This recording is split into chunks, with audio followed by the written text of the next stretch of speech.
Hi, this is Revathi. Welcome to అందమైన కథల పొదరిల్లు. Video చూస్తున్న ప్రతి ఒక్కరికి, అలాగే లైక్స్, కామెంట్స్తో ఎంకరేజ్ చేస్తున్న వారందరికీ నా హృదయపూర్వక ధన్యవాదాలు. ప్రేమ మనసులు ఎపిసోడ్ నెంబర్ 60.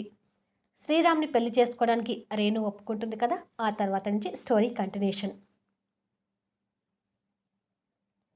ఇక్కడ వంశీ ఇంట్లో ఆ పెళ్లి వద్దని రేణుకి తన తల్లిదండ్రులు దివ్య, వంశీ నచ్చ చెప్తుంటారు. రేణు వాళ్ళ మాటని కాదనేసరికి దివ్య కోపం తెచ్చుకుంటూ, నీకు పిచ్చి పట్టి ప్రవర్తిస్తున్నావు రేణు. ఆవేశంలో తొందరపడి ఈ పెళ్లి నిర్ణయం తీసుకుంటున్నావు. ఆ శ్రీరామ్ ఎలాంటివాడో తెలుసుకోకుండా ఈ పెళ్లి చేసుకుంటే జీవితాంతం ఇబ్బంది పడేది నువ్వే. మేమందరం ఎందుకు చెప్తున్నామో అర్థం చేసుకోవే అంటుంది. రేణు తల్లి శారద కూడా కోపంగా చూస్తూ, మన పల్లెటూరికి రావడానికే ఇష్టపడి నువ్వు రేపు అతను పెళ్లి చేసుకొని ఆ బస్తీలో ఎలా ఉంటావే? పెళ్ళంటే ఆషామాషి అనుకుంటున్నావా? ఉన్న సమస్యలు సరిపోవని కోరి కోరి కొత్త సమస్యలు ఎందుకు తెచ్చుకుంటావు? ఇప్పుడు ఆవేశంలో తీసుకున్నంత ఈజీ కాదు ఆ శ్రీరామ్తో కలిసి బతకడం. మా మాట విని మీ బావగారు తీసుకొచ్చిన సంబంధాలు చూడు అంటుంది. వంశీ కూడా మాట్లాడుతూ, మేము చెప్పేది విను రేణు. ఈ పెళ్లి చేసుకోవడం మాకు ఎవరికీ ఇష్టం లేదు. శ్రీరామ్ని నీ భర్తగా ఒప్పుకోలేకపోతున్నాం. నీకు తగిన వాణ్ణి చూసి పెళ్లి చేస్తాము. ఇలాంటి విషయాల్లో మంకు పట్టు పట్టకూడదు అంటాడు. నా మాట వినండి బావగారు. శ్రీరామ్కి నా గురించి బాగా తెలుసు కాబట్టే ఈ పెళ్లి చేసుకోవాలనుకుంటున్నాను. నా గురించి తెలియని వ్యక్తి నా జీవితంలోకి వచ్చి రేపు ఎప్పుడైనా అశోక్ మాట్లాడినట్టు నా గురించి తప్పుగా మాట్లాడితే నేను తట్టుకోలేను. అన్నీ ఆలోచించుకొని ఈ పెళ్లి చేసుకోవాలని నిర్ణయించుకున్నాను. గుడిలో మీ అందరి సమక్షంలో నా పెళ్లి జరగాలని కోరుకుంటున్నాను. మీరు ఈ పెళ్లికి ఒప్పుకోకపోతే నేను శ్రీరామ్ ఈ ఆర్య సమాజానికి వెళ్ళి ఈ పెళ్లి చేసుకొని వస్తాము. ఫైనల్గా ఈ పెళ్లి జరగాల్సిందే అని అక్కడి నుంచి వెళ్తుంది. ఏంటి వంశీ గారు, ఇది ఇలా మాట్లాడుతుంది? మన మాట అసలు వినిపించుకోదేంటి అని అంటుంది దివ్య బాధపడుతూ. మూర్తిగారు మాట్లాడుతూ, ఇక వదిలే దివ్య. దాని జాతకం ఎలా ఉంటే అలా జరుగుతుందమ్మా. తను ఎవరు లేని దానిలాగా ఆర్య సమాజంలో పెళ్లి చేసుకునే కంటే మనం అందరం కలిసి గుడిలో వాళ్ళ పెళ్లి జరిపిద్దాము అంటాడు. కొద్దిసేపటికి వంశీ బెడ్ మీద ఒంటరిగా కూర్చొని ఆలోచిస్తున్న రేణు దగ్గరికి వెళ్ళి, రేణు, 2 సంవత్సరాల నుంచి నువ్వు ఎంత మానసిక సంఘర్షణ అనుభవిస్తున్నావో నేను అర్థం చేసుకోగలను. పేపర్లో వచ్చిన న్యూస్ గురించి అశోక్ నిజంగా నమ్మడం లేదమ్మా. కావాలని నీతో అలా మాట్లాడాడు కానీ అవి అశోక్ మనసులో నుంచి వచ్చిన మాటలు కాదు. నిజానికి అశోక్ ఇప్పటికీ నిన్ను అంతే ప్రాణంగా ప్రేమిస్తున్నాడు అని వంశీ ఇంకేదో మాట్లాడబోతుంటే రేణు ఆ మాటలు వినలేక, చాలు బావగారు, నా ముందు అశోక్ని సపోర్ట్ చేసింది ఇంకా చాలు. ఏదో ఒకరోజు మీరు అశోక్ గురించి ఇలా మాట్లాడతారని నేను వెళ్ళి హాస్టల్లో ఉంటున్నాను. ఇప్పుడు మీరు అశోక్ గురించి ఎన్ని చెప్పినా శ్రీరామ్ పెళ్లి చేసుకునే విషయంలో మాత్రం నా నిర్ణయం మారదు. దయచేసి ఇక అశోక్ గురించి నా ముందు మాట్లాడకండి బావగారు, ప్లీజ్ అంటూ రిక్వెస్ట్ చేస్తుంది. రేణు ఉన్న పరిస్థితిలో ఇక వంశీ కూడా ఏమీ మాట్లాడలేక మౌనంగా ఉండిపోతాడు. ఓ ప్రదేశంలో అశోక్ వంశీని మీట్ అయ్యి కోపంతో వంశీ మీద సీరియస్ అవుతూ, రేణు మీ పెద్ద కూతురని మాటలు చెప్పడం కాదు ఫ్రెండ్, అది చేతల్లో చూపించాలి. అసలు రేణు విషయంలో మీరు బాధ్యతగా ఉండి ఉంటే ఎలాగైనా తనకు నచ్చచెప్పి ఆ శ్రీరామ్తో తన పెళ్లిని క్యాన్సిల్ చేయించేవారు. రేపు రేణుకి ఆ శ్రీరామ్తో పెళ్ళైతే ఎన్ని ఇబ్బందులు పడాల్సి వస్తుందో తెలుసా అంటాడు.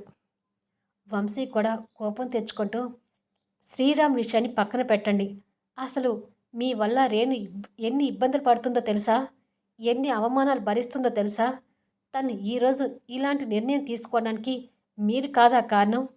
రేణుకి మీకు పెళ్ళి అవుతుంది, లైఫ్లో సంతోషంగా ఉంటారని దివ్య నేను ఎన్నోసార్లు అనుకున్నాం. కానీ మీరు చేసిందేంటి?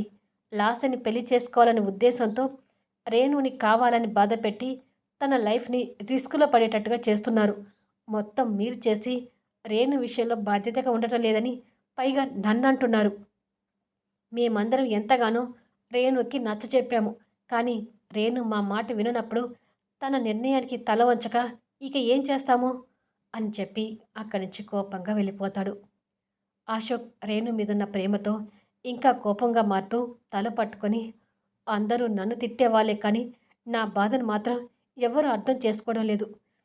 రేణు శ్రీరామ్‌ని పెళ్లి చేసుకుంటే మీ అందరికంటే నేనే ఎక్కువ బాధపడతాను. అది మీకు తెలియడం లేదు అని అనుకుంటాడు. ఇది ఇలా ఉండగా ఓ రూమ్‌లో ప్రకాష్ అనుష కోసం బర్త్‌డే సెలబ్రేషన్ చేసి కేక్‌తో రెడీగా ఉండి అనుష, రేణు కోసం వెయిట్ చేస్తుంటాడు. కొన్ని నిమిషాలకి అనుష, రేణు అక్కడికొచ్చి ప్రకాష్ చేసిన సెలబ్రేషన్స్ ఆశ్చర్యంగా చూస్తుంటారు. అనుష అంతే ఆశ్చర్యపోతూ, "ఈ ఏర్పాట్లను చేసింది నువ్వేనా ప్రకాష్?" అని అడుగుతుంది. ప్రకాష్ కాస్త కోపంగా చూస్తూ, "ఆహా! లేదు. పక్కింటి వాడిని పిలిపించి, ఈరోజు మా డార్లింగ్ పుట్టినరోజు, ఈ ఏర్పాట్లను చేసి పెట్టవా అని వాడిని బతిమలాడుకున్నాను" అంటాడు వెటకారంగా. అనుష కూడా ఓరగా చూస్తూ, "ఓహ్! అవునా? అయితే వెళ్ళి ఆ పక్కింటి వాడికి థాంక్స్ చెప్పొస్తాను" అంటుంది వెటకారంగా. రేణు వాళ్ళ మాటలకు కాస్త నవ్వుతూ, "మీ చిలిపి గొడవలకి కాస్త బ్రేక్ ఇచ్చి కేక్ కటింగ్ కానివ్వండి" అని అంటుంది. ప్రకాష్ నవ్వుతూ అనుషని కేక్ దగ్గరకు తీసుకెళ్ళి, "ఎలా ఉంది కేక్?" అంటాడు. అనుష కూడా నవ్వుతూ, "నువ్వు అరేంజ్ చేసావు కదా! చాలా బాగుంది" అని అంటుంది. "మరి ఇంకెందుకు ఆలస్యం, కేక్ కట్ చేయి" అంటాడు. అనుష సంతోషంతో పక్కన ఉన్న చాక్ తీసుకొని కేక్ కట్ చేస్తుంది. అనుష ప్రకాష్‌కి కేక్ తినిపించబోతుంటే, "ఫస్ట్ తినేది నేను కాదు, బర్త్‌డే వైపు తినాలి" అని తన చేతుల నుంచి కేక్ అందుకొని అనుషకి తినిపించి, "ఇలాంటి పుట్టినరోజులు మరెన్నో జరుపుకోవాలని ప్రేమతో మనస్ఫూర్తిగా కోరుకుంటున్నాను డార్లింగ్" అంటూ అనుషని లైట్‌గా హగ్ చేసుకుంటాడు. "థ్యాంక్ యూ ప్రకాష్" అని అనుష కూడా ప్రకాష్‌కి కేక్ తినిపిస్తుంది. రేణుకి వాళ్ళిద్దరిని అలా చూస్తుంటే అశోక్‌తో కలిసి తన పుట్టినరోజుని చేసుకోవటం కళ్ళ ముందు కదులుతుంది. తర్వాత రేణు కూడా అనుషకి కేక్ తినిపించి విషెస్ చెప్పి, "ఓకే, మీరు ఎంజాయ్ చేయండి. ఇక నేను వెళ్తాను" అంటుంది. "అదేమీ కుదరదు మేడం. మన ముగ్గురికి డిన్నర్ ఏర్పాట్లు కూడా చేశాను" అంటాడు ప్రకాష్. "లేదు ప్రకాష్, నాకు హెల్త్ అంతగా బాగలేదు. డిన్నర్ చేయలేను" అంటుంది. "అయ్యో! ఏమైంది రేణు? హాస్పిటల్‌కి వెళ్దామా?" అంటుంది అనుష. "అంత అవసరం లేదు అనుష. కాస్త తలనొప్పిగా ఉంది. అక్క వాళ్ళ ఇంటికి వెళ్తున్నాను కదా! అక్క చేతి కాఫీ తాగితే తలనొప్పి తగ్గిపోతుందిలే" అంటుంది. "సరే రేణు, నేను కొద్దిసేపు ఉండి హాస్టల్‌కి వెళ్ళిపోతాను. ఏదైనా అవసరం ఉంటే నాకు ఫోన్ చెయ్యి" అంటుంది అనుష. "అలాగే అనుష" అని చెప్పి బయటకొచ్చి స్కూటీ తీయబోతుండగా వెనక నుండి ఎవరో వచ్చి తన నోరు మూసి మత్తు మందు ఇస్తారు. రేణు కళ్ళు తెరిచి చూసేసరికి ఓ బెడ్ మీద పడుకొని ఉంటుంది. ఎదురుగా అశోక్ సోఫాలో కూర్చొని యాపిల్ కట్ చేసుకుని తింటున్నాడు.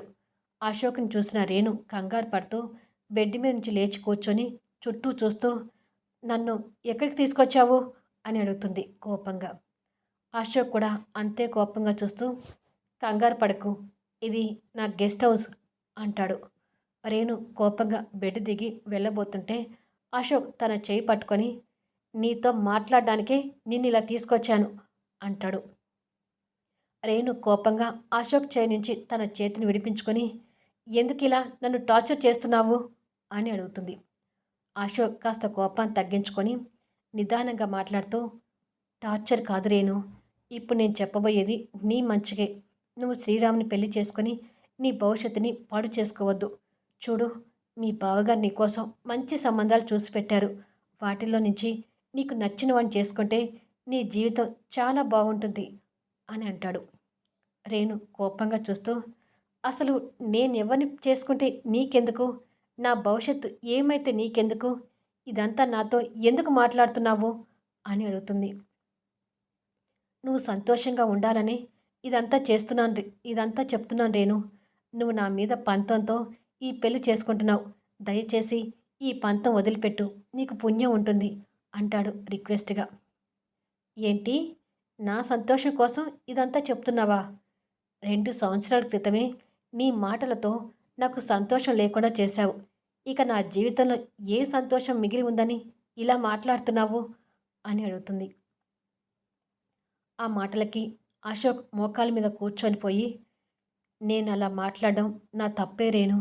నేను కొన్ని పరిస్థితులకు తలొగ్గి నా కుటుంబం కోసం అలా మాట్లాడాను కానీ, నిజంగా మీ ఇద్దరిని అనుమానించి కాదు. వంశీ నిన్ను కూతురిలాగా చూసుకుంటున్నాడని నాకు తెలుసు. కానీ చెప్పాను కదా! కొన్ని పరిస్థితుల కోసం నువ్వు నా మీద ద్వేషాన్ని పెంచుకొని, నా ప్రేమని మర్చిపోవాలనే నీతో అలా మాట్లాడాను. నన్ను క్షమించు రేణు అంటాడు కన్నీళ్లు పెట్టుకుంటూ. రేణు కూడా కన్నీళ్లు పెట్టుకుంటూనే పక్కపక్క నవ్వి, పరిస్థితుల కోసం నాతో అలా మాట్లాడావా? అవే పరిస్థితులు మన పెళ్ళి అయిన తర్వాత వచ్చి ఉంటే అప్పుడు కూడా ఇలాగే మాట్లాడేవాడివి కదా అని అడుగుతుంది. అశోక్ లేచి నిలబడి, ఇప్పుడు అవన్నీ వదిలేరేను. నువ్వు శ్రీరామ్ని కాకుండా వేరే మంచి వ్యక్తిని చూసి పెళ్లి చేసుకో, నీ లైఫ్ బాగుంటుంది అంటాడు రిక్వెస్ట్గా. రేణు ఇంకా కోపం తెచ్చుకుంటూ, అసలు నాకు చెప్పడానికి నువ్వెవరు? నేను ఎవరిని పెళ్లి చేసుకోవాలో నువ్వు డిసైడ్ చేసేదేంటి? నేను ఎవ్వరి మాట వినను. నా లైఫ్‌ని నా ఇష్టం వచ్చినట్టుగా చేసుకుంటాను అని కోపంగా వెళ్ళబోతుంటే, అశోక్ కూడా కోపం తెచ్చుకుంటూ తన చేయి పట్టుకొని, ఎందుకే మీ బావ మరదలు ఇలా తయారయ్యారు? ఆ రోజు వంశీ నేను చెప్తే వినకుండా నాతో బిజినెస్ టైఅప్ నుంచి విడిపోయి బృందావనం వదిలి వీధిన పడే పరిస్థితికి వచ్చాడు. ఇప్పుడు నువ్వు కూడా అలాగే మొండి చేస్తూ శ్రీరామ్ పాట పాడుతున్నావు. మీ పట్టుదల మీకే కానీ నన్ను అర్థం చేసుకోరా అంటూ ఆవేశంగా అడుగుతాడు. నిన్ను అర్థం చేసుకునే అవసరం నాకు లేదు. నా నిర్ణయం మారదు. నేను శ్రీరామ్‌ని పెళ్లి చేసుకుంటాను. ఆ బస్తీలోనే ఉంటాను. అతని ఇంటిలోనే కాపురం పెడతాను అంటుండగానే అశోక్ ఆ మాటలకి కోపాన్ని కంట్రోల్ చేసుకోలేక, ఎంత చెప్పినా వినిపించుకోవేంటే అంటూ ఆవేశంతో రేణు చెంప మీద గట్టిగా కొడతాడు. అసలే హెల్త్ బాగలేని రేణు ఆ చెంపదెబ్బ తాకిడికి కాస్త దూరం వెళ్ళి కింద పడి స్పృహ కోల్పోతుంది. అశోక్ రేణుని అలా చూసి అతను చేసిన పని గుర్తొచ్చి తల పట్టుకొని, ఆవేశంలో ఏం చేస్తున్నానో అర్థం కాలేదు రేణు అనుకుంటూ రేణు దగ్గరికి వెళ్ళి తనని ఒడిలోకి తీసుకొని, రేణు రేణు అని తన చెంపలను తడిమి కన్నీళ్ళు పెట్టుకుంటూ తనని హృదయానికి హత్తుకొని, నేను నీ మీద చేయి చేసుకోవటం ఏంటి? సారీ బంగారం. నేను ఈ విధంగా కూడా బాధ పెట్టాల్సి వచ్చింది అని తన ఒళ్ళు కాలుతున్నట్టుగా అనుమానం వచ్చి నుదురు పట్టుకొని చూసి, ఓ గాడ్! ఒళ్ళు బాగా కాలుతుంది అని అనుకొని బెడ్ మీద తనని జాగ్రత్తగా పడుకోబెట్టి డాక్టర్‌కి ఫోన్ చేస్తాడు. డాక్టర్ వచ్చేలోపే తన నుదురు మీద తడి క్లాత్ పెట్టి జ్వరం తగ్గించే ప్రయత్నం చేస్తుంటాడు. ఈలోపు డాక్టర్ వచ్చి చెక్ చేసి, మానసిక ఒత్తిడి వల్ల జ్వరం వచ్చినట్టుగా ఉంది. ఇంజెక్షన్ చేస్తాను, జ్వరం తగ్గుతుంది అని చెప్పి రేణు చేతికి ఇంజెక్షన్ చేస్తాడు. మరికొద్దిసేపటికి డాక్టర్ వెళ్ళిపోతాడు.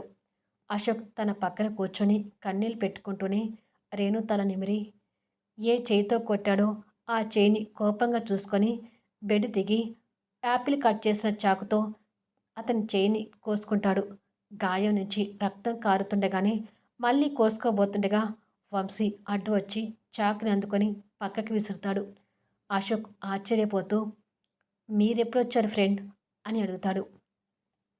ఆ పక్కనే ఉన్న ఫస్ట్ ఎయిడ్ బాక్స్ నుంచి కాటన్ తీసుకొని బ్లడ్ తుడుస్తూ, రేణుకి మత్తిచ్చి ఇక్కడికి తీసుకొచ్చినప్పుడే నేను వచ్చాను అని తిరిగి ఆయింట్మెంట్ తీసుకొని ఆ గాయానికి రాస్తూ, అయినా తనని కొట్టడం ఎందుకు? మీరు ఇలా కోసుకోవడం ఎందుకు? ఎంత తన మీద ప్రేమ ఉంటే మాత్రం ఇలా కోసుకుంటారా అని అడుగుతాడు. అశోక్ కోపంతోనే బాధపడుతూ, దెయ్యం రాక్షసి కదా, చెప్పిన మాట వినడం లేదు. అయినా ఈ విషయం మీకెందుకు చెప్తున్నానేంటి? మీరు అలాంటి వారే కదా. నా మాట వినకుండా టైఅప్ అగ్రిమెంట్ క్యాన్సిల్ చేశారు. ఇప్పుడు ఇది కూడా చెప్పిన మాట వినకుండా ఆ శ్రీరామ్‌ని పెళ్లి చేసుకుంటానంటుంది. మీ ఇద్దరి పట్టుదల ఒకటే అంటాడు కోపంగా. ఆ మాటలకు వంశీ అశోక్ మొహంలో కనిపిస్తున్న బాధను చూసి తిరిగి గాయం దగ్గర మందు రాస్తూ, నాకైతే నువ్వే కోరి కష్టాలు తెచ్చుకుంటున్నావేమో అనిపిస్తుంది అశోక్. ఇంత దూరం వచ్చాక నువ్వు రేణుని పెళ్లి చేసుకుంటానన్నా రేణు నిన్ను పెళ్లి చేసుకునే పరిస్థితుల్లో లేదు. శ్రీరామ్ కూడా రేణుని ఇష్టపడే పెళ్లి చేసుకుంటున్నాడు కదా. పైగా రేణు గురించి బాగా తెలిసిన మనిషి. శ్రీరామ్ ప్రేమలో రేణు సంతోషంగా ఉంటుందేమో. అలా ఎందుకు ఆలోచించవు అని అడుగుతాడు. అశోక్ బాధపడుతూ, రేణు సంతోషంగా ఉంటే నాకు అంతకు మించింది మరొకటి లేదు ఫ్రెండ్. తను బాగుండాలి. ఎప్పుడూ బాగుండాలి అంటాడు స్పృహలో లేకుండా ఉన్న తన వైపు ఆప్యాయంగా చూస్తూ. వంశీ మందు రాయటం పూర్తి చేసి చాకు బాగా లోతుగా దిగింది. గాయం పెద్దది కాకుండా కేర్ తీసుకోండి అని రేణు దగ్గరికొచ్చి, పెళ్ళికి కావాల్సిన ఒక అమ్మాయి ఇలా గెస్ట్ హౌస్లో ఉండటం అంత మంచిది కాదు.